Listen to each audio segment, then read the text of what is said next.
Nírọ̀lẹ́ yìí, a wà ní Ariya village ní J-Round fún ìtàn àti àlọ́.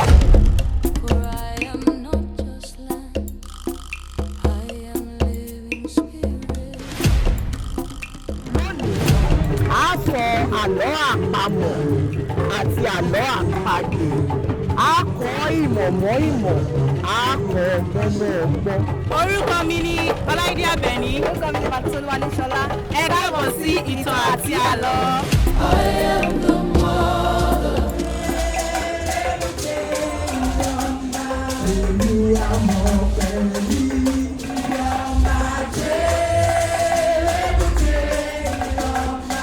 Àwọn náà máa gbádùn yìí bó ṣe lọ nìyẹn bó ṣe dáàfin wọ́n tẹ̀ tí ń sà jẹ́gbẹ́ títún nílé ni ó nǹkan ọkọ̀ ọba ni eléyìí kò jẹ́ ìlú wàhálà mo kàn fẹ́ kẹ́ ẹ rí àgbọ̀nrín ni mo pa. Storytelling is a very, very important component to us as Yoruba people, especially because our culture is really a oral-based culture. You know, oral tradition is something that we cherish a lot. Things have changed, so we have to find ways of upholding our culture and tradition and presenting it to the next generation.